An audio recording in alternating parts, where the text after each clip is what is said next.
towers to form the secure perimeter of the jail. The building itself was used for a few things. The left-hand side was visits initially until the new D&C area was built. The right-hand side had various uses, but the most important was that it was the main armory for the institution. So the weapons, ammunition, gas, locks and keys, restraint equipment were all kept in the armory. Eventually there was a sub-armory built down inside, but anything that was needed that wasn't there would get you to just walk down there, or if it was a really tense situation, there's a tunnel that connects the main armory down to the main part of the institution. It runs right underneath our feet. Not a pedestrian tunnel, but it could be used to move things down. So when I say that we had a secure perimeter, that's actually kind of a relative term. There was an escape through here in 1948. It involved an officer named John Kennedy. He was a guard messenger, and on this particular day he did his job just as he was supposed to do. He drove his vehicle up here. You see the remnants of a yellow line that's painted there. He would stop before the yellow line, get out of the car, step away from the car to show that he wasn't being coerced, get a signal from the main gate officer that it was okay, get back in the vehicle. They'd open the inner gate, drive the vehicle in, close the inner gate, search the vehicle before the outer gate was opened. On this particular fateful day, when they searched the vehicle, there was an inmate named Austin Kraft hiding in the trunk. He had an accomplice, another inmate hiding up there that joined him in the escape, very well planned escape, and we believe he had a community accomplice as well who hid a gun in the wheel well or in the bumper of the car, because when they opened the trunk to search it, when he jumps out, he's got a pistol. They overpowered the officers in the front gate. There was an exchange of gunfire, and Officer Kennedy was shot and killed in that escape. The two got away with the vehicle. They were caught 48 hours later. They were charged, tried, and convicted. One was convicted of escape and causing bodily harm and was sentenced to another 7 years here.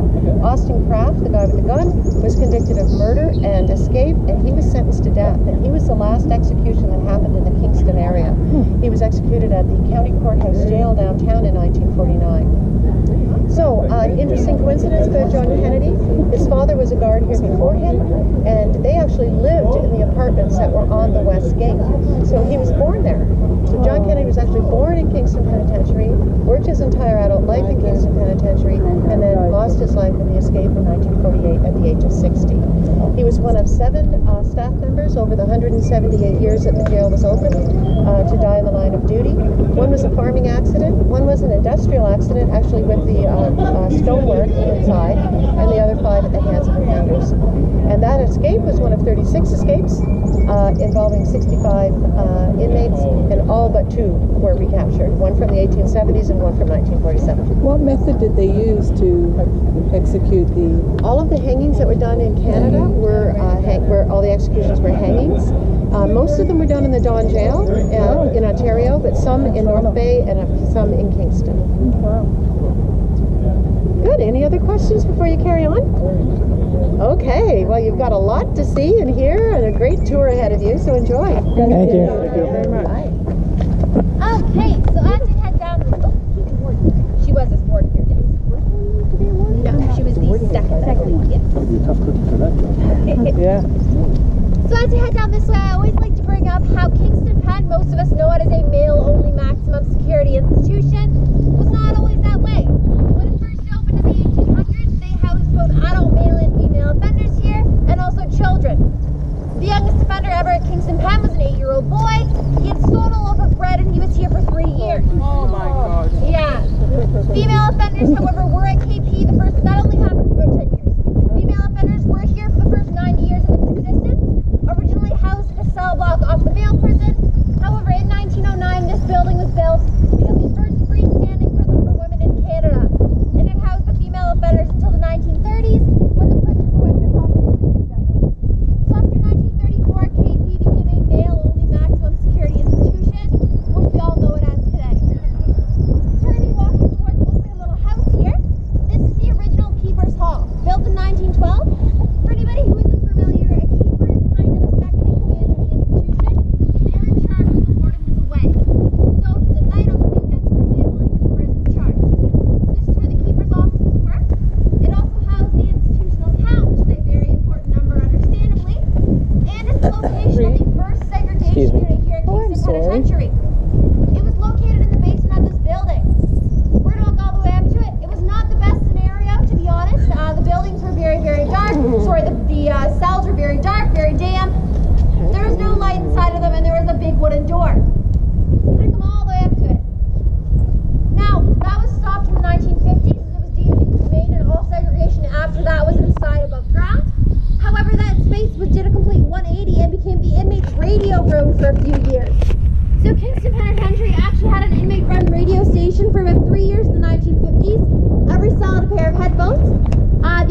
radio was entirely inmate produced, entirely inmate ran. They would broadcast sports games, live inmate music. There was even a variety show they did every Saturday night. So we don't know exactly why that program got shut down. Rumors are some inappropriate things were being said, and because everybody could hear it, it wasn't the best idea. However, I think that was kind of a cool use for the space for a while, and then it became storage because it's a dark, dirty basement. Yay. So we're slowly making our way into the main dome. As we walk down this path, I have a few things I always like to tell my groups. Number one is the original inmate dining hall was actually in the basement of this building. However, very early on in corrections history, as in 1890, Federal Corrections Canada decided that maximum security inmates were not able to eat in dining facilities altogether due to obvious reasons. There had been some incidences. So since the 1890s, any maximum security inmate at any penitentiary in Canada eats in their cell. So that was the same here at Kingston Pen. I also like to point out the storm drain. Just a storm drain. However, it was the officers' preferred spot to pour any homemade brew they found for a while. Now, this worked pretty well until the institution started smelling like moldy bread, rotten fruit, ketchup, all the really tasty things that go into brew, and they had to find a safer way to get rid of it. So we're going to head on inside down to the main dome. I'm going to make sure they're ready for us in the center. Yeah, there you go. All right, come on in, everybody.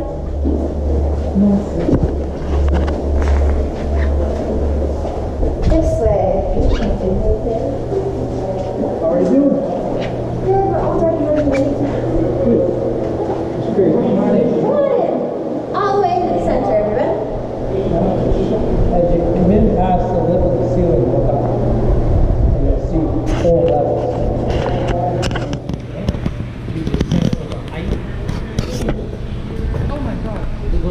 Come on in past the lip. Come on in, and we'll form a semicircle because there will be a group path. We're going to swing over this way, but we'll just do a semicircle and squish in a little bit. I don't mind that. But yeah, if you look up, you'll get a sense of the 4 levels. While we're waiting for the folks to arrive, you can look at the poster up there. That's of a concert, 1955. Billy O'Connor was a jazz musician. That would be on par with the tragedy hit. Yeah, he was a jazz musician. I gotta Google it to keep getting to it. You're good, Gerard? Yeah, great. Well, welcome everybody. My name's Gerard. I had 30 years in corrections, 21 at KP. Basically, you're in the main dome here now. You're in the hub of the institution. And actually, when you say hub, a couple of things. Think of traffic hub, because all the inmate movement is through here. They don't hang around. They just have to go from their cell block to wherever they're headed. Example, they can feed 500 inmates in 1 hour.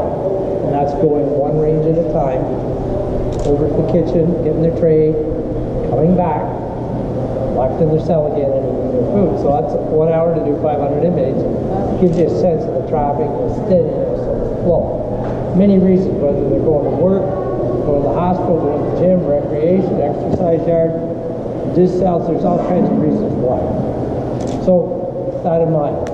Now, also think of the hub, think of 4 wagon wheels, because we've got 4 levels. And we're in the hub part, but think of the spokes coming off the hub. So the spokes coming off, in this case, are the cell blocks. There's originally 8 cell blocks, we're down to 6, and they're lettered. A, B, C, D, E, F, G, H. So your next stop would be to see G range. That'll happen when we're done here. So basically now, in the mid-90s, things are all painted purple now. They have this Class A post. Basically, it's heavily fortified. There's one officer in there with a rifle. He points it out the window here. When the traffic's on this side, he does the opposite. Traffic on the other side. It could be used, but it's more for intimidation purposes. The other officer has the control panel. Electrically, they open up the barrier doors to all the cell blocks. They do that one at a time. Now, you recall coming into the prison today off King Street, you walked into the North Gate. Halfway down the North Gate on the left-hand side is where the original armory was. So the armory itself is where they stored the weapons. The only armed posts were the 4 towers on the corner of the walls. And there were 2 cages within the prison that were armed. Aside from that, nobody carries a weapon because it could be taken and used against you. We indicated how this worked, but keep in mind now, there was already a tunnel under the north gate. They just extended that tunnel and it comes up under this post. So 15 feet below this post is a storage area for weapons. In addition, it's connected to a tunnel. That goes all the way to the north gate. So the ability then was to be able to move people and weapons from the north gate to here undetected, and you can just pop out and be reassigned to whatever cell block and wherever there's a problem to respond to it. So that basically gives you a sense of how this operates then. Now, I'll draw your attention on the back wall on my right by that fan, right below the light, that's a poster. And right by the fan there in the middle of the poster, that's a picture of the heater and the bell that was on top. That was in the middle of this dome. That bell lasted to the first 2 minutes of the riot, and it was in pieces. You can see those up at the warden's house. Oh, okay. The pieces of the bell and also the heater. But there's many other things of interest up there if you go through the Canadian Penitentiary Museum. It just shows you how ingenious inmates can be. Now, basically, over the 178 years the prison ran, was open, there were 3 major riots, one in 1932, 1954, the last and worst was in April of 1971. So to put it in perspective, at that time, the prison was double bunked and overcrowded. Warden Jarvis had written his superiors asking for more people and money to run programs, to keep the ones that were already overcrowded, but to keep them busy, he needed more resources. It wasn't forthcoming right away. At the same time,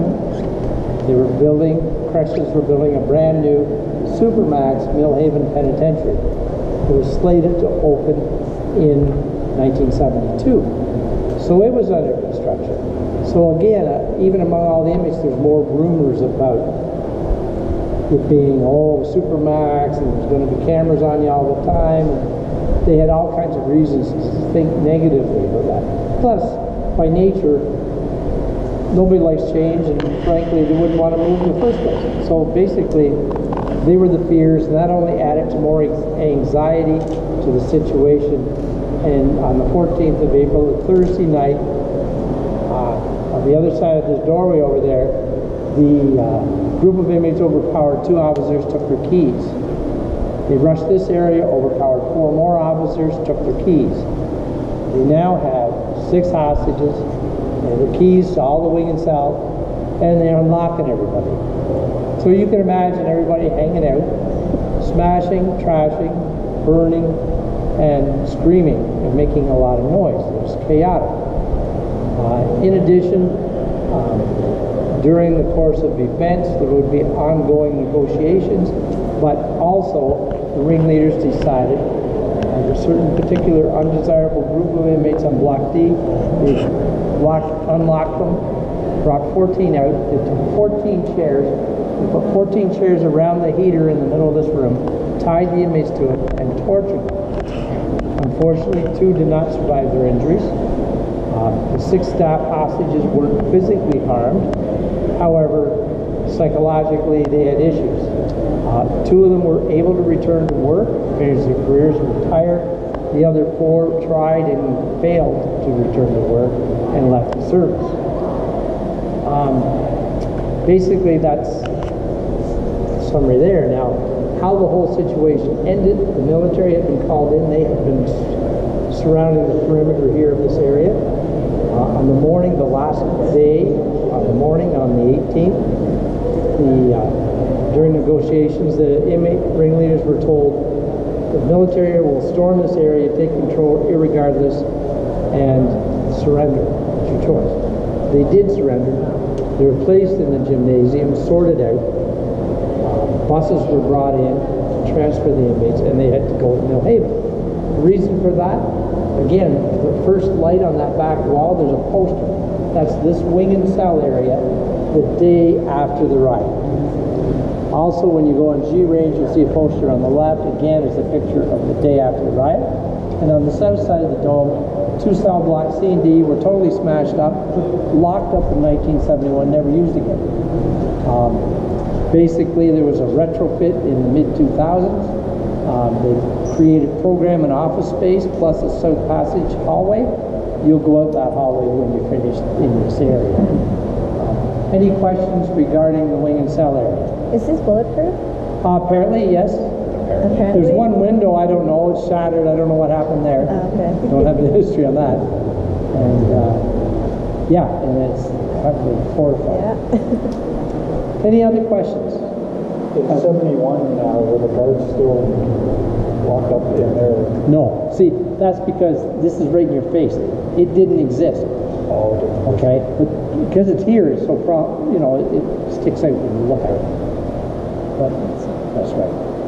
That's great. Well, I know your guide will be happy to lead you through the G block. I guess they've just cleared down, so we're good. Thank you. Yeah, of course. So we're going to start cleaning our way down G block now. I'm going to take you all halfway in there, and you're going to learn more about life on the range. Right this way.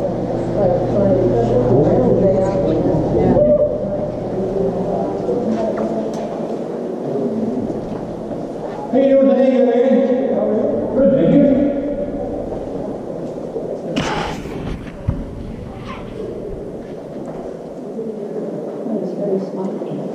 Yeah, not very big at all.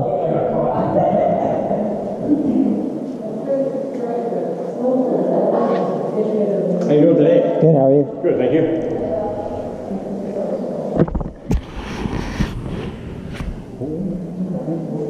Okay, as you're looking at the cells, remember in 1895 or thereabouts we did a huge retrofit. We went from